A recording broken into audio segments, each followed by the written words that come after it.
भगवान ने पेड़ को पकड़ रखा है और चतुर्भुजी है और गोपियां दर्शन कर रही हैं। तो इसकी क्या कथा है कि उस पेड़ को पकड़ करके भगवान ऐंठ रहे हैं। ऐंठना मतलब मरोड़ना। हाँ, इसको पकड़ के मरोड़ दिया। कहते हैं क्यों मरोड़ा कि भागवत में चर्चा है कि गोपियों के साथ में भगवान ने रास किया था। तो रास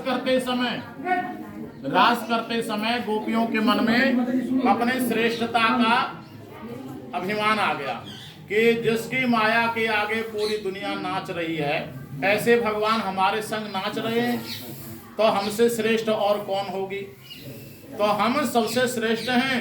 तो ऐसा उनके मन में भाव आ गया। तो भगवान कृपालु हैं और उनके कृपा करते हुए ही उनका ये अभिमान दूर हो जाए, क्योंकि जब तक अभिमान है तो भगवान उसके पास रहते नहीं हैं। तो उनके अभिमान को दूर करने के लिए उनके बीच से अंतर्ध्यान हो गए। जब अंतर्ध्यान हो गए तो भागवत में चर्चा है, सब जानते हैं कि कितने व्याकुल हो गई, भगवान को रोते हुए ढूंढने लगी। भगवान इस पेड़ के पास आए। ऊपर जो पेड़ आप देख रहे हैं फोटो में, नीचे उसी पेड़ का हिस्सा है, उसी पेड़ का हिस्सा है। ये पेड़ पहले इस कुंड से पीछे बहुत से कदम के पेड़ ही पेड़ लगे हुए थे। कदम वन था, उनमें सबसे ऊंचा और विशाल पेड़ था। तो इस पेड़ के पास आकर के भगवान बोले कि हे कदम, मैं तुम्हारे पीछे छुपूंगा और कोई भी मेरे बारे में पूछने आए तो तुम्हें कुछ भी बताना नहीं है। इसने हाँ तो कह दिया। लेकिन जब गोपियां रोती हुई आईं तो उनको रोते हुए देख करके, उनकी व्याकुलता देखकर ये भी व्याकुल हो गया और इसने सोचा कि चाहे ठाकुर जी मुझे दंड दें या मुझे पे नाराज हो, मैं इन गोपियों का दुख जरूर दूर करूंगा। ऐसा मन में सोच करके उसने गोपियों से कहा, गोपियों, जिसके लिए तुम रो रही हो वो तो मेरे पीछे छुपे हुए हैं, इसलिए रोने का क्या काम है, इनके दर्शन कर लो। तो गोपियां जब तक उनके पास पहुंचे, ठाकुर जी के पास, तब तक भगवान द्विभुज से चतुर्भुज बन गए। अब देखो, इसमें भी एक विशेषता की बात है कि और कहीं जब हम चतुर्भुज का दर्शन करते हैं नारायण भगवान का, तो उसमें गदा कहीं और रहती है, चक्र कहीं और रहता है। इसमें कहीं और है, चक्र कहीं और है, गदा कहीं और है, शंख पद्म आदि सब अलग अलग जगह पे हैं। वो क्यों भैया? वो इसलिए हुआ क्योंकि हम आप भी जब जल्दीबाजी में कुछ काम करते हैं तो कुछ से कुछ इधर से इधर का काम इधर हो जाता है।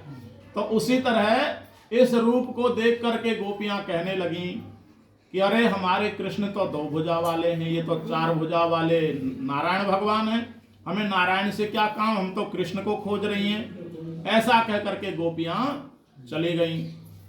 जब गोपियां चली गईं तब इस पेड़ से कहा, गोपियों को कैसे मिले इसकी तो भागवत में चर्चा है ही कि गोपी गीत गाया, जमुना जी के किनारे रोने लगी। इस पेड़ से कहा कि भाई तूने मेरी आज्ञा नहीं मानी, इसका तुम्हें दंड मिलेगा।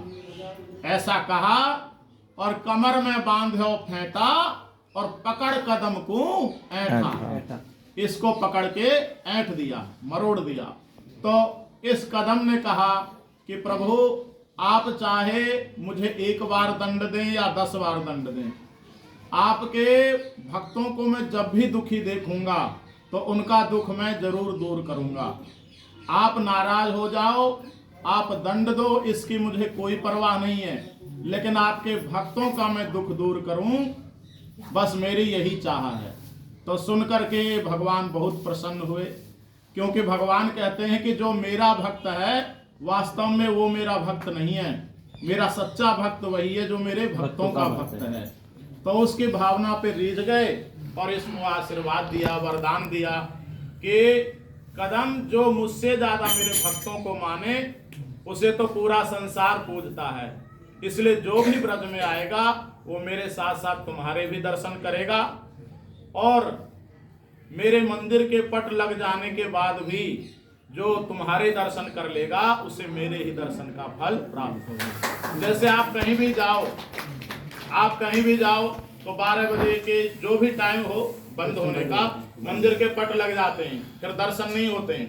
लेकिन यहाँ इन ऐठा कदम के दर्शन कर लिए तो इनके दर्शन से जो है ठाकुर जी के दर्शन का ही फल प्राप्त होता है। तो बोलो श्री ऐठा कदम की जय। और इस गांव का नाम है पैठा।